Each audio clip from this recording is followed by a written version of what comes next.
Hello, everyone, and welcome to the Love Fruit podcast. And today, my guest is A.J Dybka, who's going to be telling us a little bit more about his uh, his whole raw food journey and his journey to better health.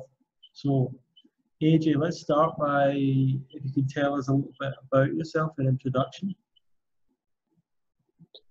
Yeah, just a short intro would be 28 years old. I grew up in New Jersey, and I actually grew up in the same and ran the same state cross-country course as Mike Arnstein. I have been never really interested in good nutrition until I became more of an athlete, and that's how I think a lot of this began. So you were an athlete when you were younger, mostly running, is that right? Yeah, when I was in high school. So, but when did that journey towards the raw vegan kind of thing, where did that all start? Was it bad health? Was it wanting to be fitter? Yeah, so I don't want to like dwell on the past, but I'm just going to like give like a brief, like I'm not going to go so far into the past, but I want to bring a brief just understanding. Like I grew up on restaurant food completely. I had the biggest appetite of any kid or adult you'd ever meet. I would eat a box of cereal for breakfast. I would have lunch at school, and then I would come home. I would have a meal, and then I would have dinner at my grandmom's. And then my mom would work at a restaurant. She would come home and bring pizza and cheesesteaks, and then I would, make 7 egg omelets at night and make peanut butter and jelly. And just like I was eating probably, even as a kid, 4,000 plus calories. Why? Did you think there was any reason for that? Yeah, I think there's a lot of reasons. I think that probably like a lot of absorption issues, or a lot of like just not getting the nutrition that my body wanted at that time, because clearly I was getting tons of calories, but I was still super skinny. I wasn't malnourished then. Like I didn't look like, depleted, but I just always had a desire. Like I never felt like I met that set. Kind of like I'm sure you're familiar with when you eat like a good quality amount of fruit, you're actually like, okay, I don't have a desire for food, because I could stuff myself to my belly's bulging, but I still want it more. Mm-hmm. I actually have to move, but we can keep talking. Yeah, sure. So I met you at the Woodstock Fruit Festival. What led you to there, and how did you kind of start making changes to your diet? Did you go vegan first, or what happened? Yeah, so I ate that way, the way I just described, probably until I was about 15 or 16. And then I started doing cross country. And my dad, he was always into like fish and vegetables. And my mom's side was never into health. But I was like, all right, I want to get fitter. I want to like take this up to the next level type of thing. So I started doing a lot of things my dad was saying, like, drinking green tea for the antioxidants, and eating oatmeal and blueberries, and just making smaller changes. But, 90% of the diet was still shit. Sorry, I don't know if you're allowed to curse. It was mostly still crap. And so in high school, yeah, I was still eating French fries and pizza and all that stuff, and I could handle it. But what happened, everything changed in 2010. It was my senior year, and I was going on Christmas break. Now, up until then, I always had amazing digestion, and I had like an iron stomach. Like I could put anything in there, break it down, and it would come out in full, or at least what felt like full. So, but the one thing I always had was anxiety. And then what happened was we went on a Christmas vacation in 2010, and I went home I was home for those 10 days, and the entire 10 days I was constipated. And I looking back, I feel like it's because I wasn't in that state of anxiety to help things kind of move along. You know what I mean? I think I was dependent upon that in a way. Wow. And then when I was removed from that, it was kind of revealing of like, I needed that stimulation or something to be able to go. And then because that happened, I was so much in fear that going back to school, even, I'm like, is it gonna help? Is it gonna be enough? Blah blah blah. So it put that fear in the back of my head and just kind of like took over from there. It was a lot of like constipation from there on out, actually, for the next 6 months. I mean, it was better when I went back to school, like things actually started working again, but it wasn't the same. And now I had this like big stressor in my mind. Do you think that digestion is very connected with emotions then? 100%. Yeah. Yeah, because I heard a guy the other day, he described it as like you're either in fight or flight or rest and digest. That was like the phraseology he used. So people that get into like, they're always triggered in fight or flight. Well, it's funny because you're kind of saying that your digestion stopped when you weren't anxious, and then when you were anxious, it would start to work again. Well, think about it like this: like something happens, like an emergency. You go like, I don't know, for people that are really terrified of something, it's like they could crap their pants, or they could, I have to go to the bathroom. So it's like it was enough to stimulate the having to go. I mean, it could have been it threw me out of the routine and whatever as well. I'm not saying it's not that, but it felt like a huge difference. And I could build from there, or if you want to ask me specific things, I kind of have like a linear progression of destroying myself. So you had this like constipation a lot, but when did you, what point did you kind of think maybe you had to change your diet, or did you start experimenting with that straight away, or like how did that work? So I seen it more as a stress thing because the stress seemed so powerful then. Yeah. And I grew up in a house. I'm actually at the house now. I don't live here, but I'm at my grandmom's house because I want to sit outside and do this.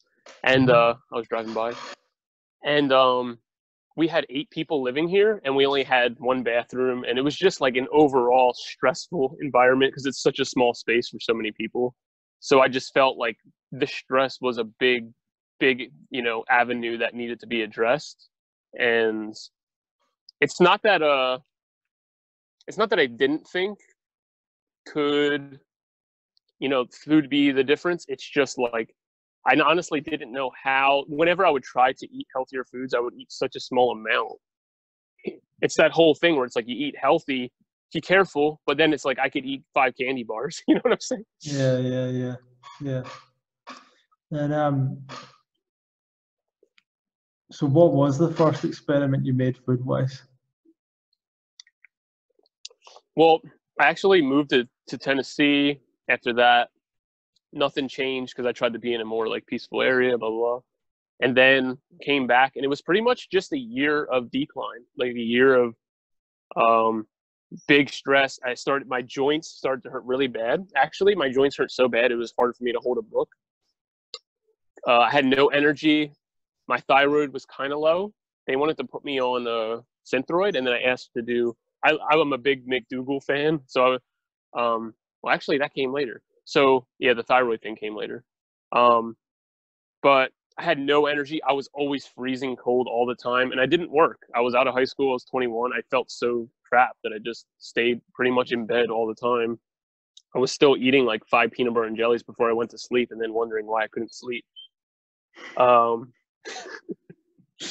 had bad insomnia. I was still running then. I could still. I'm kind of mixing timelines a little. At first, I was still running, and then it came to the point where I was bedridden. And it went like that actually for a while. And I actually thought my weight was still fine. I was still shredded. Like I was like 150, 6 foot, ripped as hell, despite eating fat, all fat and carbs and everything, just anything. And then I kind of like almost accepted death. Like I was just like, I'm going to die. And a crazy thing happened where my cousin, she was going to her friend's house, and she lived like in Pennsylvania, kind of like 2 hours away. And I was like, could I come? I wasn't working. I was like, I could really get out of this house and just enjoy, like pull myself. And I wrote this down because I read it recently. It was like, I kind of went there thinking, oh, I'll have some fun before I die. It's like, oh my God, it was dramatic. But when I went there, within the first hour, I had a bowel movement. And up until this, I was drinking milk and magnesia every day just to have some loose stool, probably for 2 months. It was that bad. And I was going to the doctor, and they couldn't find anything. And so I went there, and I had like a semi bowel movement. I'm like, what the fuck? And then I was out sleeping by 9 p.m. I woke up, and that day I had 3 bowel movements. All of my joint pain was gone. I was running by the end of I was there for a week. I completely felt great again. And I was still eating Chinese food, pizza, caffeine, drinking tea. And then that really, that's why I guess I focused so much on the stress part, because I just literally went to this new environment and it's just a complete shift in everything that fast. When I thought, wow, I'm at death's door. And then it's like, I feel fine. And then I came back to the house, and within 45 minutes, tight again.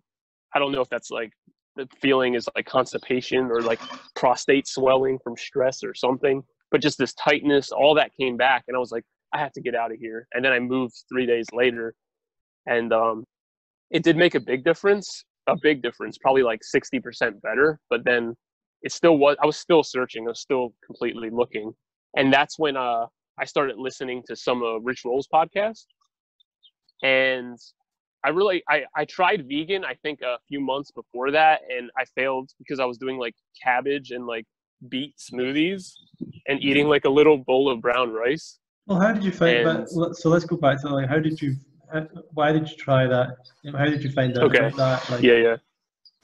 My best friend from high school, he listened to Joe Rogan, and Joe Rogan had Rich Roll on, and my friend was all into the Navitas superfoods.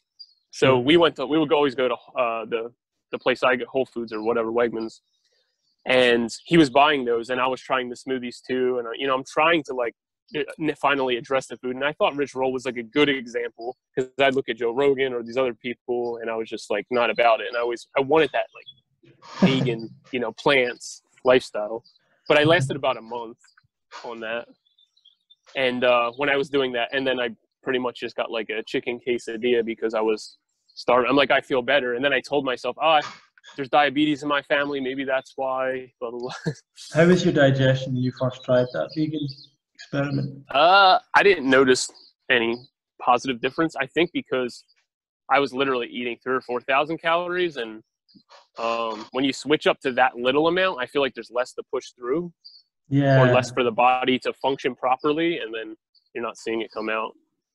Because when I would do that for a few days, and then I would do a bunch of food, I would be like, oh, digestion's better. But then 5 days after that, it's still shit because of the food. Yeah. So you you didn't last the first time, and then But I wanted to, When was it you wanted to start again?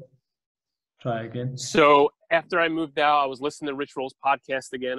That was a few weeks after I listened to Chef AJ's interview. Do you know who she is? Yes. And she's talking about True North, and she was talking about water, and she really put water in my head. Like, water seems to be a very important key. I mean, obviously it's like an obvious thing, but I'm saying like as an integral part of like routine foundation. Mm-hmm. So I would be drinking that, and I'd be like, my hands and feet I'd pay attention to all my body sensations. My hands and feet were just cold, but it wasn't like, it would help a lot in a moment. And then, but it's not the food. It's not the complete picture. So I'm like, all right, that's a piece of the puzzle. And then eventually I was listening to an interview with Rich Roll, Vinny Tortorich, and Ben Greenfield. And they mentioned something about like, there's that idiot who eats like 30 bananas a day. And him and his girlfriend, they're heading for heart disease. So that piqued my interest. I'm like, that does sound crazy. And then he had Mike Arnstein on his podcast, and I listened to it. I'm just like, this guy's got fucking health. This guy, he sounds like what I want. Like, he's an ultra runner, which I read Born to Run, and I was a runner. So I'm like, oh my God, it sounded so perfect for me. And then I immediately started eating fruit, and I was feeling amazing. I was doing, lots of high water content. I was feeling good, but then the end of the day came, and I'm like, Mom, bring me home chicken fingers and pizza and whatever, because I'm starving. So I was getting that hydration and that fruit nutrition, feeling good, but there's still that lacking part. Yeah. And I watched all of Mike Arnstein's videos, like every single one on YouTube, found everything. I listened to that interview a few times. And then I was at my cousin's house, and I was using my iPhone, and I'm like, I put in Fruitarian on YouTube, and then one of Harley's videos came up. And it's the video, I don't know if you've seen it, where he critiques the dietitian who is critiquing Lottie Jane, or whatever her name was. Oh, You know who okay. that is? Yeah. So in his video, to this day, is still one of his best videos, in my opinion, because he has answers to all the questions instead of speculation. He's just like, you know, why do you think, why do you think you feel cold on caffeine? Like, one, it's a diuretic. Two, it's a restrictor, so you're getting less blood flow. And he goes into like B12. He goes into like, but he's making fun of the people that are like talking like, yeah, bananas are so bad for kids. And he made a lot of sense, in my opinion, because he was actually addressing the issues of like dehydration, teeth issues. And I'm just like, cool, this guy has answers. And then as soon as I started applying his principles, I felt everything that he said and I felt a benefit from. And I was one of those people who's like so in tune with how he came off, because I'm like, I want to feel good. I want to eat enough. I don't want to be starving. I want to, I'm all down for vegan, but I wasn't vegan at that point yet. But I was just basically, that's how I got immersed. Like, Harley was the big changer, as for many people. Mm-hmm, mm-hmm. And was that, at that point, was 30 Bananas, was the website still going? Did you meet people on that? Yeah, I was. So that was 2013, and that was when he was transitioning, starting to eat like some of the cooked food again, like the pizzas. That was right around that time. So the website was still up. I used it a little bit, but I was more into the YouTube videos for sure. Yeah. I read 80-10-10 at that time and got into all that. Right, so that's interesting. Because I still had the fear of like sugar, giving me diabetes. I didn't know anything yet in terms of that stuff. I thought you were going to say that the person you first came across was like Dan the Man, because it seems to be like you like him more or something when I followed you online. The journey continues. I mean.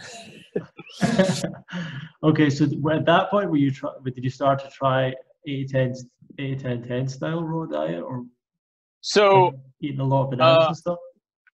So eventually, there was another Harley video I watched, and he was like, I was eating bananas sometimes, but I wasn't eating them right, really. It was more about like the apples, the oranges, the watermelon, all those. And then I would pretty much eat shit, non-vegan food at night or whatever.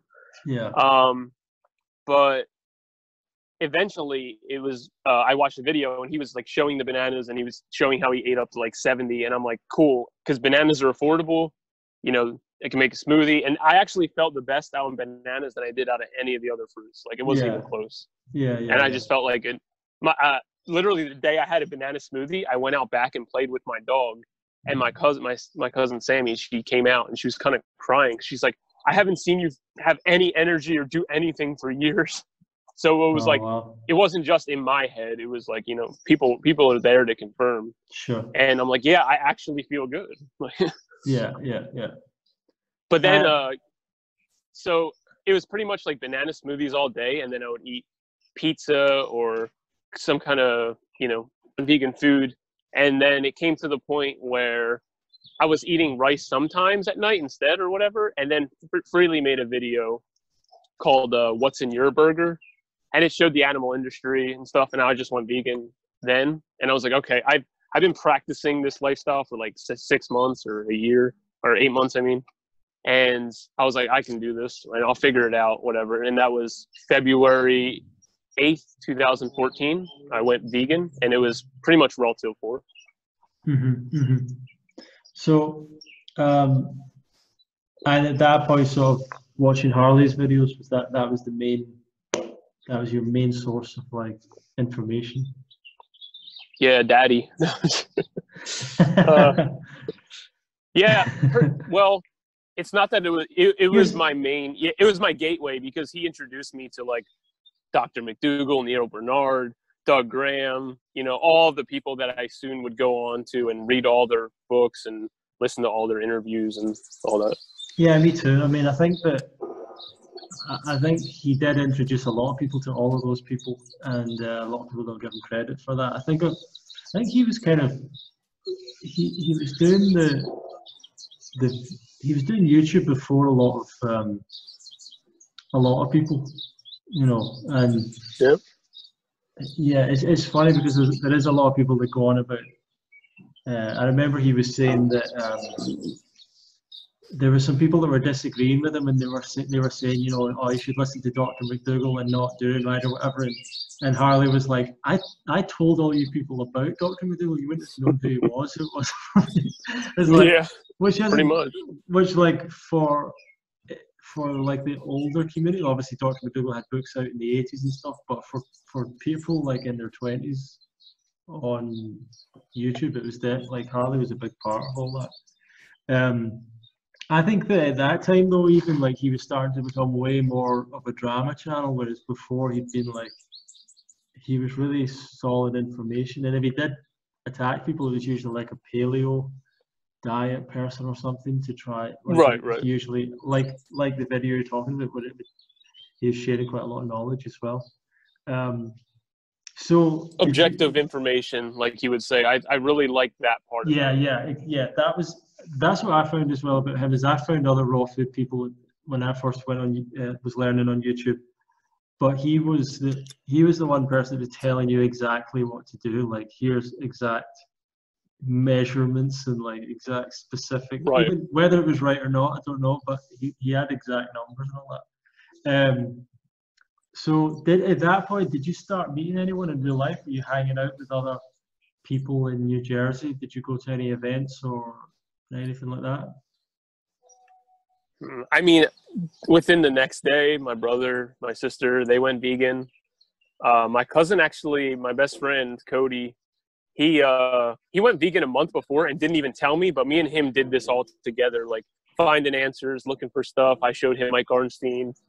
Same thing with him. Like, so a lot of people around me were turning vegan, but I didn't really. No, I didn't go to. I was interested, actually, really interested, and I was going to go to the Woodstock Fruit Festival the following year, but that's when Harley divided himself and was going to do the Thai Fruit Fest, and I was going to go to that. I didn't end up going. I actually went to Europe, but that's probably what kept me from going. I would have went. Yeah, so that would have been probably I think it was about 2014, just after the 2014 festival that all that fallout happened, and then in 2015 that was after the. That was right after the 2013, yeah. Because the first year for the Thai Fruit Fest was 2014. Right. Okay. So when did you? So where did you go from there? Like you went from that point. Did you start to listen to other people?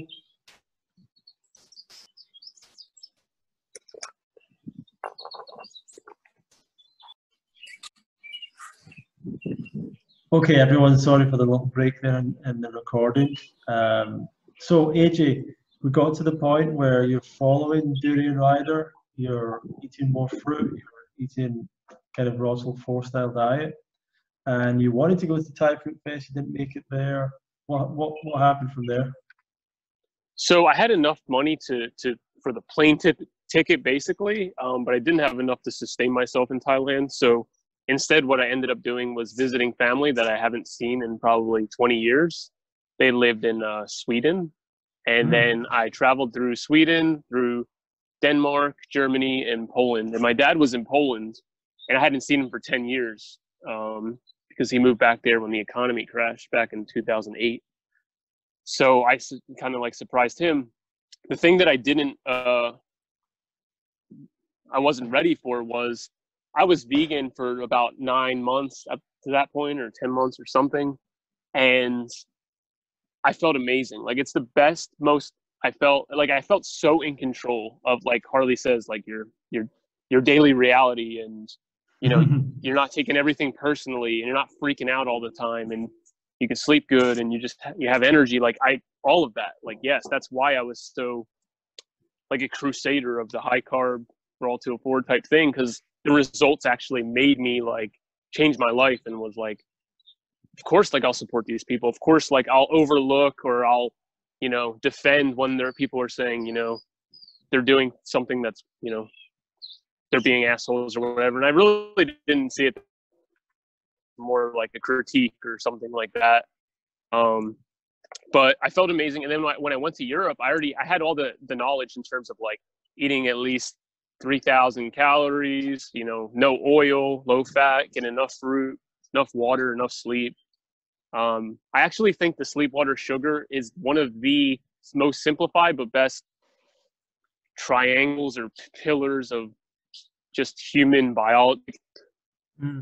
It was amazing for me you could pinpoint like, all right, you didn't get enough sleep, you didn't get enough water or sugar or calories, whatever. It was such like an aha moment, because every single one of these things affected each other, and then every single one of these things affected you.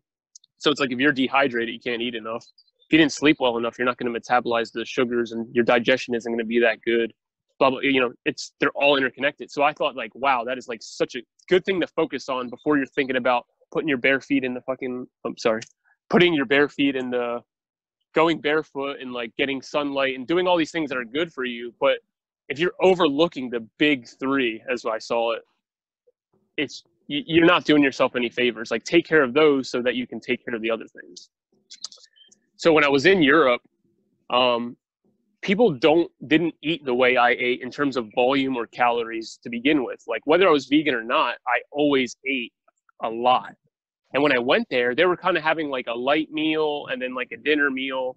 And basically I was starving the whole time, despite like waking up 2 a.m., eating like a whole loaf of bread and putting vegan butter on it or whatever. I was doing whatever I can because I didn't want to get metabolic damage. So I was like terrified of that.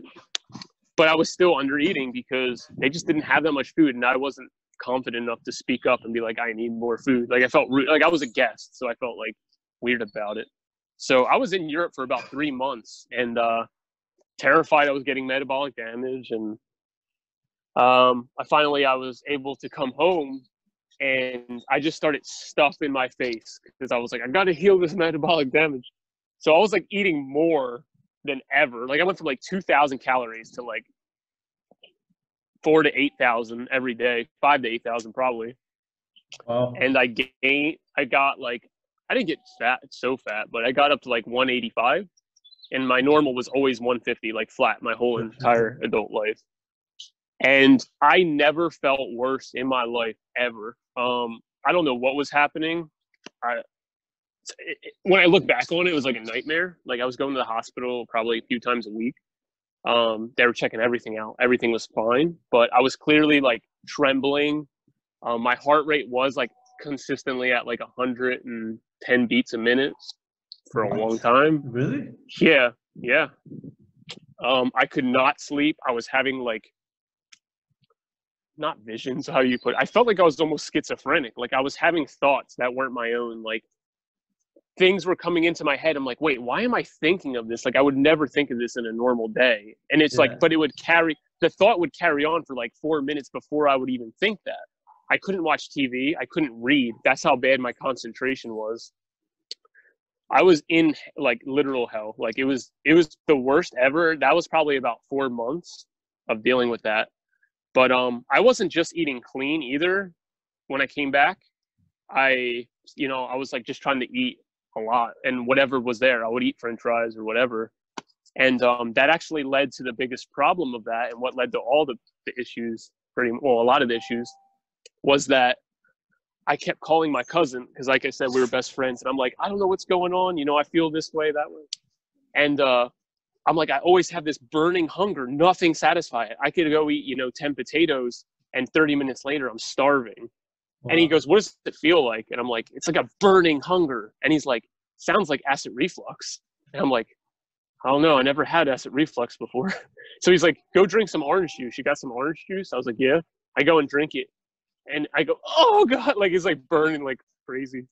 And he's like, yeah, so basically I was reacting every time the acid reflux was coming up. I was eating to suppress that feeling, or just do something to change that feeling, I should say. And that's what I was constantly eating, all of that amount, because I was constantly reacting to that. So once I realized that, I'm like, okay, like I need to do something different and like change it up. So I pretty much just committed from there. I'm like, regardless of the reactions I'm going to have a liter of water, my banana smoothie, a liter of water, banana smoothie, and then white rice. And I did that for about 5 months. And things like after 5 months, my weight came down and everything kind of normalized. But I also wasn't drinking that much water, because when I would drink the water, it would make the burning worse before I realized it was the acid. So I was really dehydrated too. But let me ask you something. So you talk about the weight coming down, and Harley and Freely, they believe that like for people to lose weight, they got to go on sugar and fruit and just high carb food, vegan food, right? And eat as much as you can, and then you'll kind of heal, metabolic damage and stuff, and then your weight will just come down after a while. Was that the experience for you think? 1 sec. Someone's trying to call me. So I think it was more in the fact of the consistency. Like I was eating around 3,000 calories daily, but it was very clean in terms of like it was organic bananas and organic white rice. I was drinking enough water, so probably 3 liters, and going to bed early. I think that translated from what I was doing to seeing a lot better results. I mean, my metabolism is already pretty good and pretty high, if that's like a real measurement to go by. Not entirely sure, but yeah, I think that it's not that amount, I guess, healed me. I was already at a surplus of weight and calories, so I think just coming down to a clean food that felt pretty. It took a long time for it to feel good, but I think that just coming to that point and being the consistency, I'm sure, which you realize is the big thing, like what your results are over months, not like a week or something. Sure. So I also didn't have sex drive being that big either, which is weird to think about. When you were, I had no sex drive. Yeah, well, when I was going through all that, I just had no feeling down there. I mean, I was messed up, man. That was not fun. Okay, so when did you get into like Lou Corona and all this stuff and Dan the Man, or what like? So basically, where did you go back to Raw after that at some point, or no? So that's like 2015. Eventually, just staying on Raw 204, eating fruit, pretty much bananas. I was big on bananas. Doing the water, doing the bananas. I was able to move out on my own. I moved to Morristown, New Jersey, which is one of the best places to live in the United States. Had my own apartment. Literally everything shifted. I went from like hell on earth to like, I told myself in a few months, everything could be different. You don't know. I had my, health back. I had I had an apartment. I had a job. I was making good money. And actually the girl that I had such strong feelings for so long, we actually started dating. And which I'm sure you remember. I'm sure that's sticks out from when you first met me. But that was like the biggest, like things were going really, really good, and they still were for, months and months into that. But, when I moved out on my own, I just wanted to go to bed early every day. I was reading books. I was getting fitter again. And when I got into the relationship, I made it more about the relationship. And it was like going out to eat all the time, even though I wanted to stay. I preferred just coming home and eating brown rice and broccoli or whatever. But, you want to be a part of the fun, and you want to entertain your partner and everything.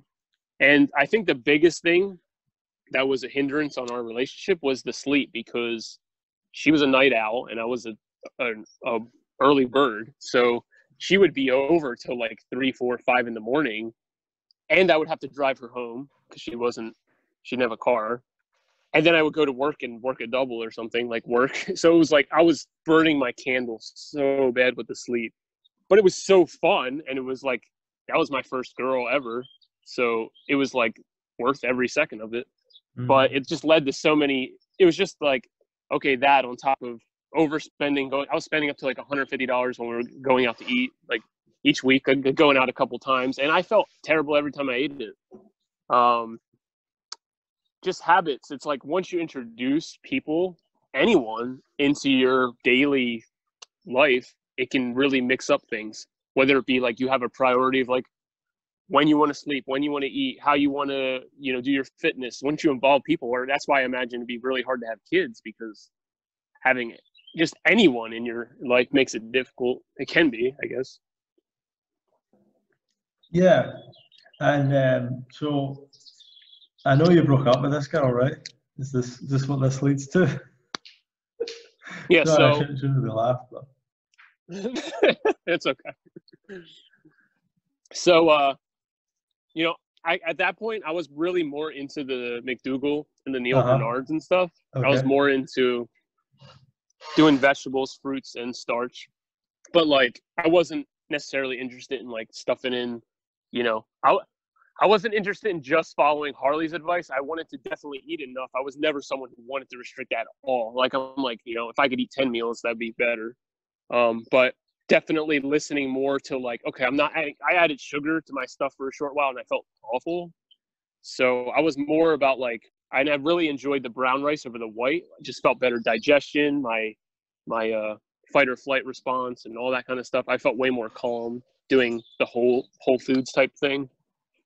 So when I accepted that in my head and I'm like, all right, I'm not going to try to do any more magic bullets in terms of like, trying to just fix things in some type of extreme way, just follow like the basics.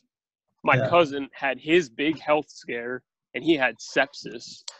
Jeez. And so he was in the hospital and he was, he's the strongest person mentally ever met. I never seen him so like a zombie. Like he was just like scared as fuck, crying all the time, all this stuff. And it was crazy to see. He's my older cousin. He's always the one that was calming me down. Like, it's going to be all right, dude, type thing. I didn't even know what to do.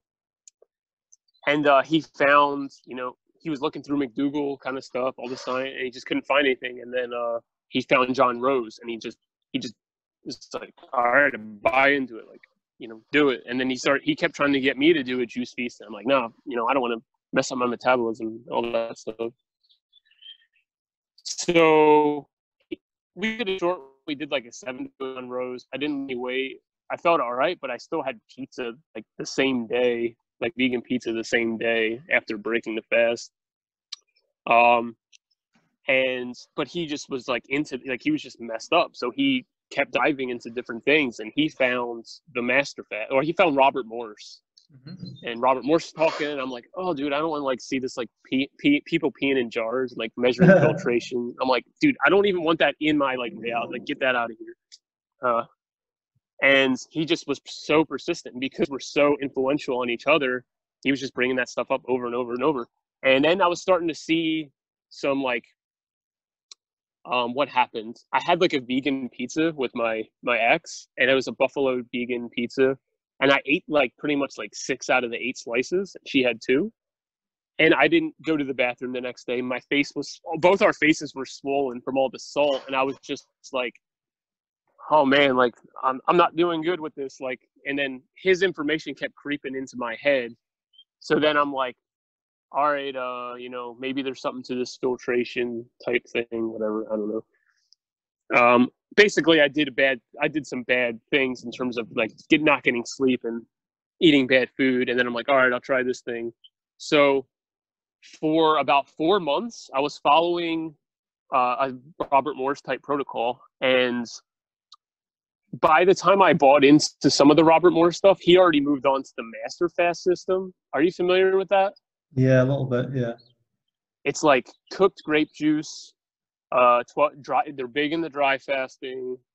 So it wasn't even that I was following necessarily Robert Morse's, all of his principles, because Cody was bleeding in a lot of the Master Fast principles into my understandings. Mm-hmm. So for about 4 months, what I did the first 2 weeks, those coconut date rolls? Yeah. So basically, I'm like, all right, Cody, for 2 weeks, what I'm planning on doing is I'll drink as much water and eat as much of those as I want to just kind of like set like a standard, I don't know how to put it, just to like, I guess, simplify it, kind of like an elimination diet. So I'm like, I'll eat 2,000 plus calories of that, and I'll drink as much water as I want. Then I'll focus maybe a little more on the filtration, because I wanted to make sure my bowels were working good. So I did that, and then I transitioned into, I did a 12-hour dry every day, dry fast. I just stopped eating it or drinking at 8 p.m., and then I would start at 8 p.m. And then I would break with Robert Morse's tea, and then some of his herbs. I would use something called the Fab Four, which is like supportive for the kidneys, the bowels, the lymph, and the glands. And I did have a routine I built upon that, like it evolved over time, but it was pretty much 12-hour dry. I'd wake up 5 a.m. I'd go for a walk. I'd come back. I would do a hot, cold shower, or I'd do a hot shower, then a cold shower. I would break with the tea and the herbs, and then I would meditate, and then I would start my like fruit juices, and then eating fruit. I would like have watermelon juice, and then I would eat fruit, take a nap, pretty much graze on fruit throughout the day. That kept me stable, because I had a lot of like peeing issues, like chronically pee, and I don't know if that fermentation or adrenal weakness or any of that, but so I had to keep it real gentle, real easy, like apple every 30 minutes or things along those lines. And I was getting better and better and better and stronger and sleeping amazing. My girlfriend's like, wow, you're really nice when you eat a raw vegan diet. And I'm like, no, I just don't feel like I'm dying. Like, I don't feel like crap. I don't feel angry. You just feel good when you feel good. And that was working really, really nicely. And what's crazy is I had in the middle of it, my wisdom tooth was coming in, and there's an opening. And I got pus started to come out, like an infection. And, from what Morris was saying and all these people, they're like, antibiotics are like the worst thing you could ever do. So I was scared. I didn't know what to do. But then that day, in the morning, I started measuring my filtration. Eventually, I started getting it after I used Robert Morris's herbs, because I couldn't get it before that. And then that day I got it. I mean, I had it for probably a few weeks, and it was pretty good, whatever. But then I had this jar, right? It was probably like 15 ounce with complete just white. It was like you couldn't see through. It was like milk. So, that's where a lot of the people, like, I don't claim to know, but it feels more than placebo to me, I guess, with some of these things. Like if someone's like, you saw the filtration and then you just thought your mouth was better. It's like literally as soon as it came out, it was like down. All of the pain and swelling was down. So it's like, I don't really know. I don't know what to tell anybody. Yeah. But that was my experience. And so I was I actually gave a talk at Arnold's Way Cafe when all this happened, just sharing my stuff. Like I'm just feeling, my nervous system feels better, sleep, everything feels better. And I told my girlfriend, I don't want to do Thanksgiving this year. I just want to keep eating good and keep getting better. And she's like, okay, yeah. And then, but her mom also always like makes us a vegan, like Thanksgiving, like homemade stuffing, all that stuff. So I was like, I'll just do it to that one day. And I probably, ate like 8,000 calories that day and just kind of binge ate for 6 weeks. And I went back to doing what I was doing when I was succeeding, and it wasn't working anymore. Right. For many reasons, I'm sure, but I was literally like, I'm just going to stick on it until, I'm cleaned up and my lymph's cleaned up. And I just was able to handle less and less types of fruit, and then less and less fruit. And that's how my weight got down. A lot of people do attribute it to me doing the fast, which is in the future. But that's when I got down to about 120 pounds. I was eating grapes and watermelon, and I was trying to detox, but I was literally like peeing like 100 times a day. I don't know. I was fermenting. I was in fight or flight all day. I was trying to use more herbs. It wasn't working. But putting all that food in your system and then going right back to fruit, I think is like, from a feeling standpoint, it was one of the worst things I could have done. I think that looking back on it, I would not have done anything like that. If anything, I would have transitioned to starch, then fruits and, green juices, things like that. But to just hop right onto the detoxing fruits type thing, like watermelons and grapes. It's just, oh man, it's not good. Did you eventually stick to a raw diet for like a long term? So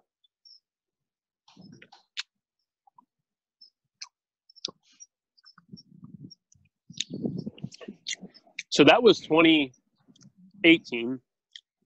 I was pretty much doing that up until like doing that protocol, sticking to it. Everyone around me is worried. Till about 2018 May.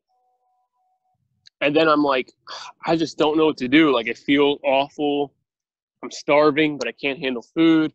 And my ex-girlfriend was like, maybe you should try to eat some cooked food. So like, she bought me some sushi, like vegan sushi, ate that. Then we went and got some ramen. I was just like, I was so depleted in sodium that I just had the biggest ever salt craving.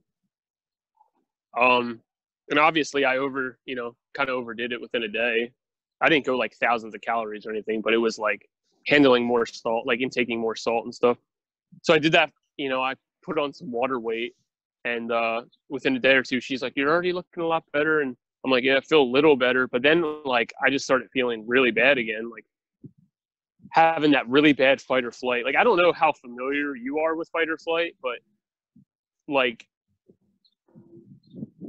I think it's still one of the worst feelings. So like your heart's racing and you're peeing and you can't relax and you can't focus, like brain fog, and it's just awful. And I got to that point where I just didn't know what to do. I didn't want to go to the hospital, but I didn't know what else to do. I was going there. They're like, despite only eating fruits and stuff, your potassium's low, your sodium's low. So they would fill me with fluids, and then I would feel better for that day kind of, and then back to crap the next day. But I didn't know what else to do. I kind of handed myself over and was just like, I reached out to two things. I was entertaining the idea of Master Fast because my cousin was still all over that, and then also I heard a little bit about Lou Corona and stuff like that, so I kind of reached out to Paradigm as well. Like, I called, I was just like, I don't know what to do. I've been like on fruit and like, this is what's happening. And I didn't hear nothing back from Paradigm. So I went ahead and I ordered the Master Fast herbs, and I prepared to just like clean my GI tract out so that I could absorb again or whatever.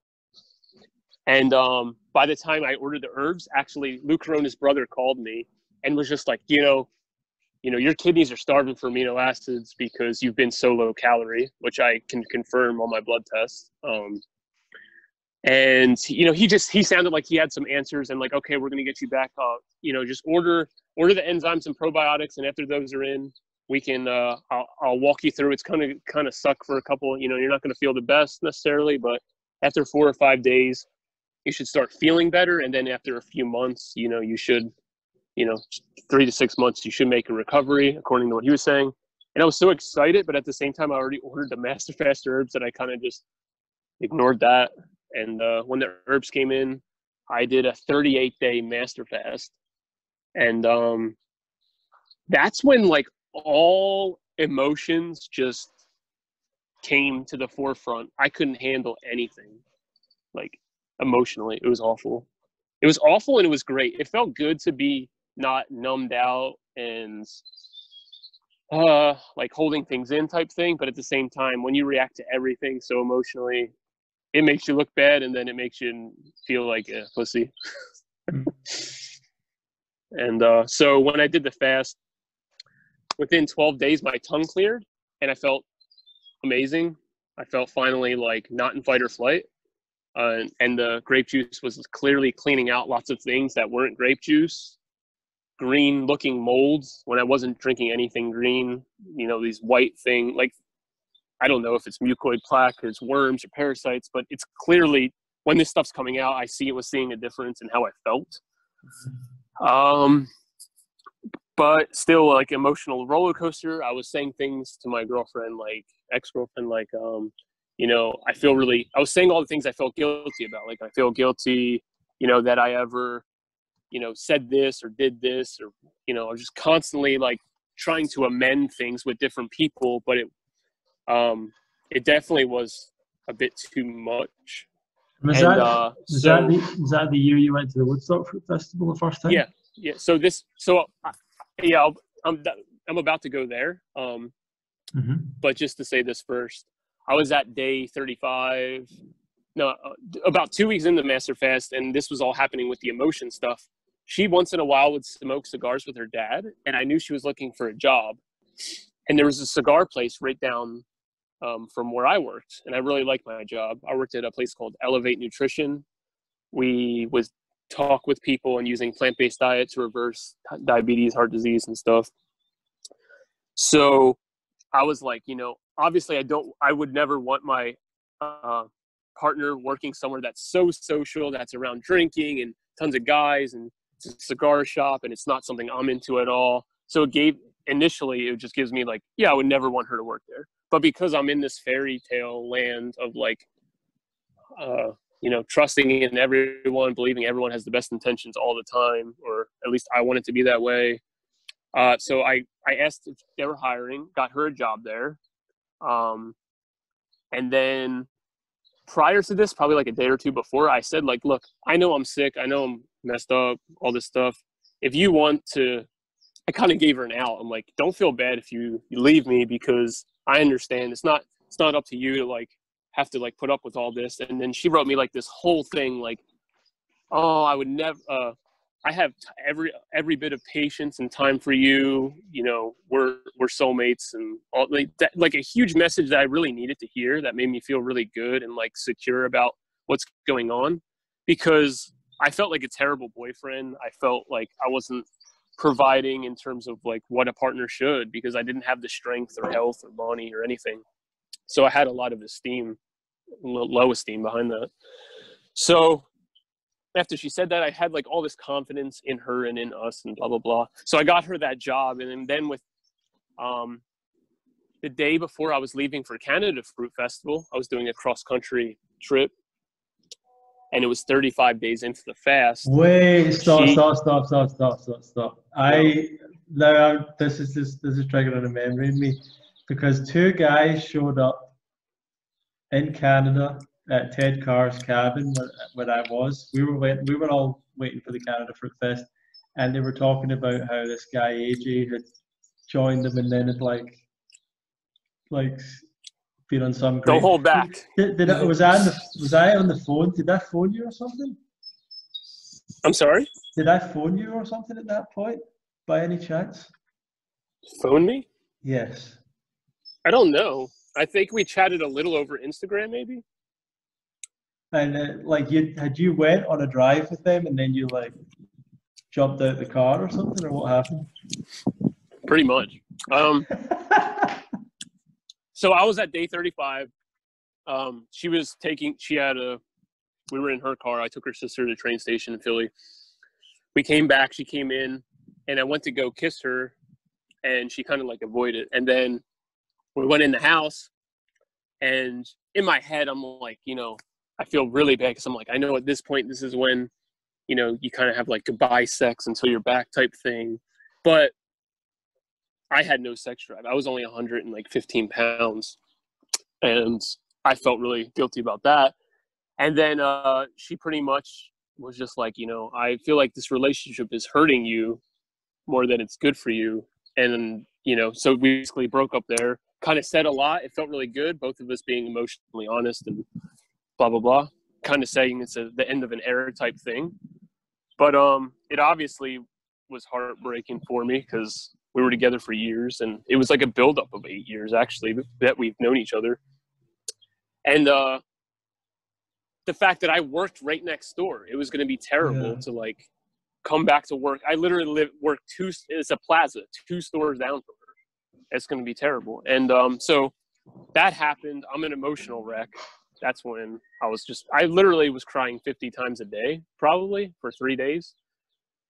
Then, those 2 guys, I honestly forget their names. But they're from Pennsylvania. I met them through Arnold's Way Cafe, and they wanted to go. They wanted to drive cross country, and I still didn't even break the fast then. I was planning on breaking at 40 days, and we were on the road for 2 days, and I'm like, this is just too much for me. Like, one, the breakup, but two, like, part of the Master Fast protocol, you need to be doing enemas, because if you're not moving enough, you know, out of your bowels, you're going to feel awful during the fast. So trying to, like, do that and being on the road, and it's like, where the hell are you going to do the enemas, or where are you going to whatever. So I broke the fast while I was with them. It helped a little, but I was like, guys, I just really want to go home. I don't want to be on the road for 5 days and be at the fest and be on the road again for another 5 days. So they, I was definitely freaking out, crying a lot, whatever. But they were so nice about it. They took me to the nearest airport. I just took a flight home. And actually from there, what happened was I was not going to go to Woodstock Fruit Festival either. I was like, I just stay home. Just, I don't want to like be on the road, or again, saying the same things. And I almost gave my ticket away. And his name was James, actually, one of the guys, James Canali.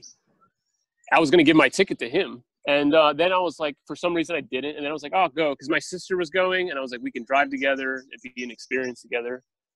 And that's what happened. I decided to. And me and her ended up driving up and went to my first Woodstock, 2018.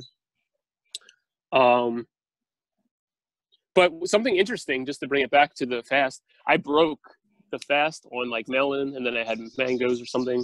But when I was waiting for my flight, I got on the flight. I had zero fear. I had zero anxiety. And I always was terrified of flying. And I don't know if that was an obstruction that got released or any of that. But since then, I don't have any fear of flying. And it was always a feeling, not like an understanding. Like, I could understand it's not that dangerous, but it's like a roller coaster. I'd still have fear of like that drop type thing. Yeah. And now I have no fear of flying. So I don't know what happened, but it was interesting. And what was your experience like at Woodstock? So Woodstock 2018 was probably, at least at the time, the best week of my life. I think part of it was because I felt so awful about myself and how thin I was, and like health and all that stuff, just everything going on in my life pretty much at that time, the ex leaving me and all that stuff, that it was really, really nice to be around people that weren't making me feel bad about it, because I wasn't doing it on purpose. I was never trying to lose weight or be skinny or anything.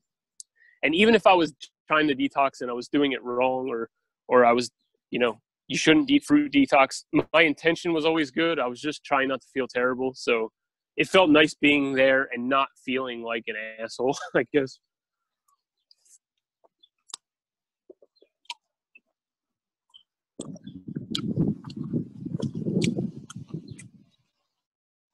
But when I got there, my sister was making lots of friends, and it was the first, day or two. I talked to a few people, but I'm like, I don't even fit in here. I was just like, this sucks. And then something happened on like day 3 where I just really started to talk with people, and it really was like really good conversation. Like, I've always been drawn to like podcasts and type things because I care about the details. I care about the long form, like real interaction. So that was given to me, and it was really cool. And I basically, that week, I've always been terrible with names. I could never remember anyone's name. Within that week, I probably remembered 300 or 400 names, no joke. Like, I was impressed with myself. Maybe that's an exaggeration. I would say at least like 100 or 200. It felt like I knew everyone there. Like, I'd see someone like, oh, I know that's Christina. I know that's, whatever.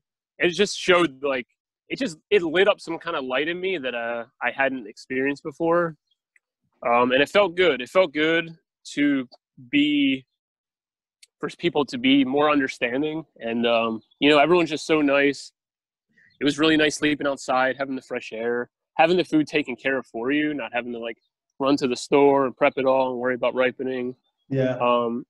It was amazing. And a lot of people really, like, I had cool experiences, like with Mike Arnstein. Like, for Mike Arnstein, almost the better half of a decade, Mike Arnstein was like a hero. And to be able to go like in nature and walk with him, see him talk, see his talks, him tell me a story about him almost dying in what was it called, when he was like skiing Mm-hmm. and near-death experience type things, and see him cry, that was like humbling. And it for me to be able to talk with him like one-on-one, like both real human beings, it was just a cool thing to happen for sure. That's awesome, man. So so at that point, did you stick to a raw diet after that, or where did So you I was kind of? raw leading up to that, despite it being low calorie or whatever, for about up to that point, like 9 months. And then, I came back. I was raw for another month or so, and then I had some vegan ice cream and felt terrible. So I just went back to raw. And then I actually, I was really buying into the emotion type stuff. And I was like, I just want to face all these emotions so they're out of my head type thing. And I did another 2-week master fast because I was caught in again. From Woodstock, I was caught in fight or flight again because I was eating like not that much before, and then I could eat unlimited mangoes and sapote and salads. So my gut was like, not that I was fat, but it was so bulged because there was so much volume in there. And, so I did another 2-week, and I just ended up in the hospital, really bad electrolyte issues. So that was, what happened then, I started seeing some new issue that I'd never seen before in anybody. And have you ever heard of something called man on fire disease? What's it called, sorry? It's called man on fire disease. No, I've never heard of that. I can't pronounce the medical name. It's pretty difficult.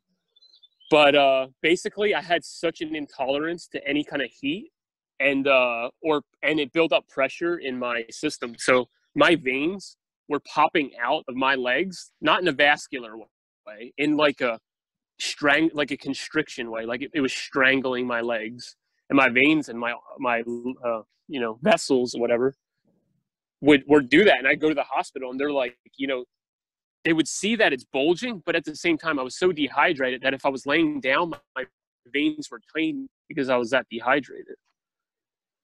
And it was awful because it puts constriction on pretty much all of your vessels. And I don't know. I don't know if it's that. I mean, they had speculation that it was that, but it wasn't like officially diagnosed. But I try to get people to imagine, like, if you had a rope and you tied it around like in a cartoon and you squeezed, and you know how like the body would, like the rope would squeeze in, and then the like pieces of the body would squeeze out because of the constriction. Mm-hmm. Can you like imagine that? That's how it feels like when your veins are squeezing you to death. Mm-hmm. But then I got super like focused. I'm like, you're going to do this and you're just going to follow it and see the results. So what I did, again, I got into a routine, 12-hour drive, because I was peeing all the time. Like I'm peeing all the time and I'm dehydrated. So clearly it's not just if you're peeing clear type crap. I was doing the tea, herbs, green juice, and then I would do 2 large fruit meals, go to bed early. I did that for like 3 months, and things were just, pretty really good again. And that's kind of me leading up to the Woodstock the next year. I was able to put on some weight finally. I think I went up to like, by Woodstock, like 140, and my normal-ish was like 150 to 160. So I was clearly still very skinny, but I was more, so I didn't feel as bad. So but that's leading up. Yeah, where are you at now? Like, is this just coming up to now, or? Yeah, I mean, now I'm 145 right now. Uh-huh. Last month I was 152, so I definitely dropped a bit. What's interesting was, are you familiar with the brand Purium? Yes. So, I was eating the exact same amount of calories, but I tried some of their stuff in addition. So I was doing 2,500 calories of fruit and greens, and my weight was consistently like 140. And then I did their aminos. They're like, apparently their claim is it's not processed by the kidneys and liver and stuff.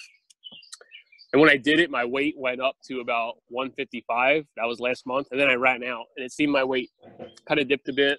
I definitely should have been eating a bit more, but I noticed like an increase, and I was like, oh, it felt really good to see that, because that was the most I've weighed since. What's your diet like now?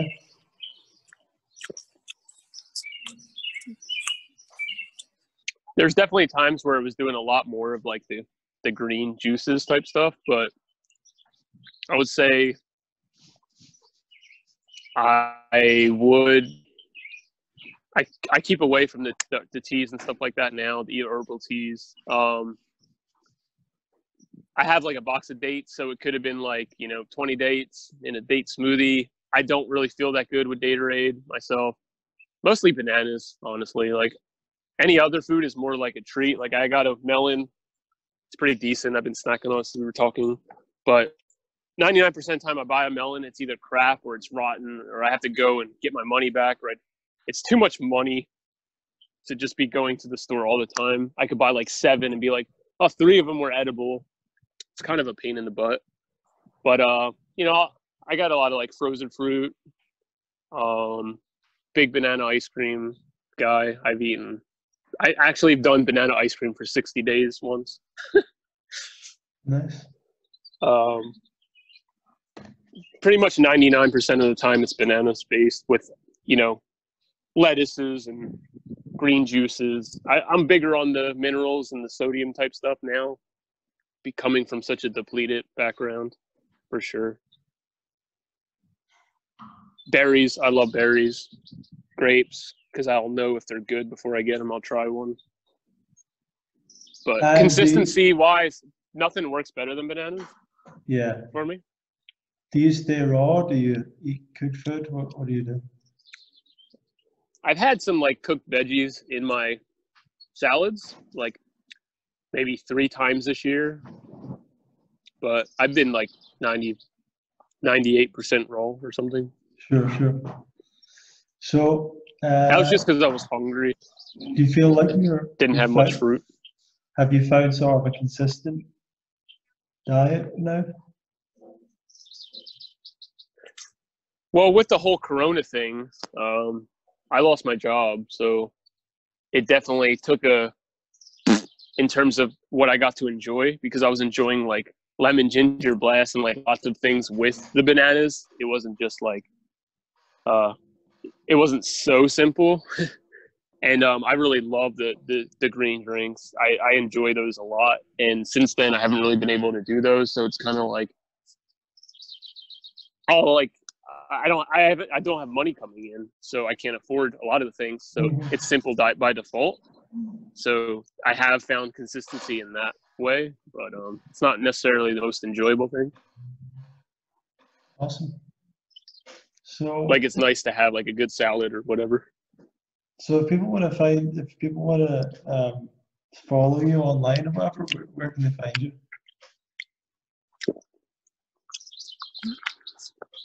They can find me on Instagram, just A.J Dybka, D-Y-B as in boy, K-A. Awesome. Well, thanks for joining us today, A.J, to tell us a bit more about your story. And thanks everyone for listening to and watching the Love Fruit podcast. We'll see you in another episode. And anything you want to finish off with, AJ? Yeah, for sure. I just wanted to say that if you guys are going to be at the 2020 Woodstock, it's going to be the 10-year anniversary. Definitely excited to see Mike will be back, see a lot of the people. I think they're going to do it up real nice. I don't know if I'm going to go the entire week. I might come for 2 or 3 days, but I don't want to break that connection, because I feel like if I don't go this year, I might just stop going. And I wanted to say, like, just some of my goals. Like, I do have, like, I want to be up to like 165. My weight, I want to be more, definitely put on some weight. I'm done being too skinny for sure.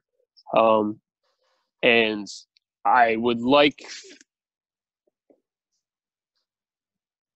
I have so much more. I would love to do, even if it's separate from this type of podcast type of thing, I would love to dive in a lot of things with you, Ronnie, on terms of like information, whether it be like different doctors' opinions or like theories or science behind all different issues. You know, I see a lot of stuff in the carnivore diet. They're calling out a lot of things. There's a lot of talk in the vegan deterioration. There's a lot of people.